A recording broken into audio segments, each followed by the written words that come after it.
এই সম্মানিত মাসগুলো থেকে তোমরা প্রস্তুতি গ্রহণ করো, এই প্রস্তুতি গ্রহণ করো যে তোমরা সামনে ঝড়ে যেন ভালোভাবে এই রমজান মাস যেন তোমরা ভালোভাবে কাটাইতে পারো, নেকি উপার্জন করতে পারো, নেকি কামাই করতে পারো। আল্লাহ সুবহানাহু ওয়া তাআলা আমাদেরকে যে 4টি মাস, সম্মানিত 4টি মাস দান করেছেন, তার ভিতরে 1 নম্বর হলো মুহররম মাস। কি মাস? আমার সাথে নাম বলতে হবে। কি মাস? মুহররম মাস। দ্বিতীয় যে মাসটিকে সম্মানিত করেছেন সেই মাসটির নাম হচ্ছে যুলকাআদা। বলেন যুলকাআদা। তৃতীয় যে মাসটিকে আল্লাহ সুবহানাহু ওয়া তাআলা সম্মানিত করেছেন সেই মাসটির নাম হচ্ছে যুলহজ। যুলহজ। চতুর্থ যে মাসটিকে আল্লাহ তাআলা সম্মানিত করেছেন সেই মাসটির নাম হচ্ছে রজব। অর্থাৎ যে রজব মাসে আমরা এখন অবস্থান করছি, সুবহানাল্লাহ, এই 4টা মাসকে সম্মানিত করেছে।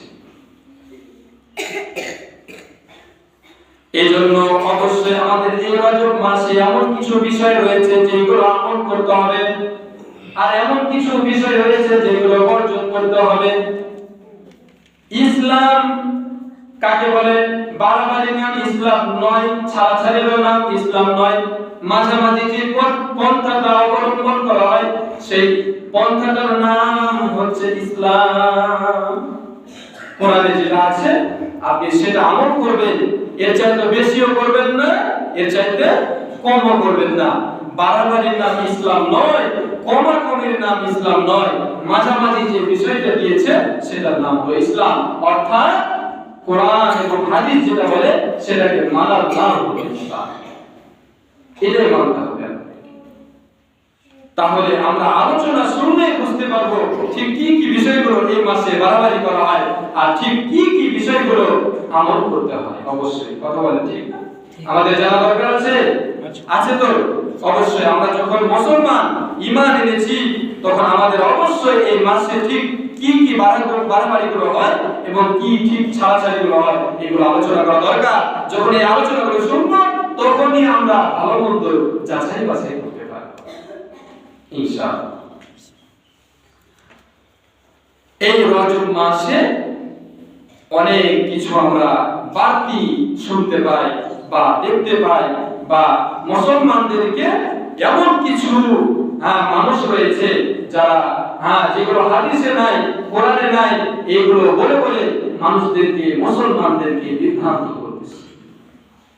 আসলে সাধারণ মানুষ যারা বুঝতে না পেরে তারা মনে করে এটাই যেন ওই পাঞ্জাবি টুপি লাগিয়ে একজন হুজুর যখন আমাকে বললো তাহলে হতে পারে এটা সত্যি। কিন্তু এরকম পাঞ্জাবি টুপি জুব্বা লাগিয়ে আর হাবাকাবা লাগিয়ে আর বিশাল এক পাগড়ি লাগিয়ে আমাদেরকে বিভ্রান্ত করতেছে এমন কিছু হুজুর আছে। আছে না? আছে। তারা ইসলামকে ধ্বংস করার জন্য, আমাদের ঈমানকে দুর্বল করে দেওয়ার জন্য, আমাদেরকে আল্লাহ তাআলার পথ থেকে দূরে সরিয়ে দেওয়ার জন্য তারা এরকম কিছু পোশাককে গায়ে দিয়ে আমাদের মুসলমান অর্থাৎ সাধারণ মুসলমানদেরকে বিভ্রান্ত করতে চায়। এজন্য আমাদের অবশ্যই প্রত্যেকটা মাসের আলোচনা, প্রত্যেকটা সময়ের যে কোনো সময় যে সময়টা সামনে আসবে সেই বিষয়ে আমাদের আলোচনা শোনা দরকার।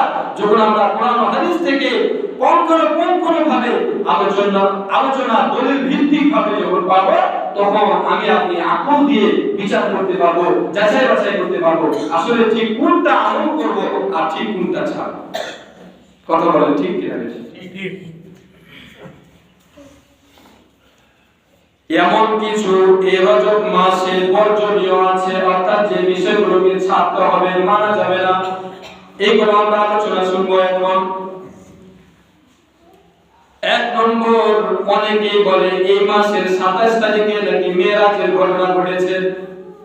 অনেকে বলে আল্লাহ রাসূল সাল্লাল্লাহু আলাইহি সাল্লাম মেরাজে গিয়েছিলেন, অর্থাৎ জান্নাত জাহান্নাম সফর করেছিলেন, আল্লাহ তাআলার সাথে সাক্ষাৎ করে এসেছিলেন, আল্লাহ তাআলার কাছে গিয়েছিলেন এবং জান্নাতের কি অবস্থা, জাহান্নামের কি অবস্থা, এগুলো নিজের চোখে দেখে এসেছিলেন।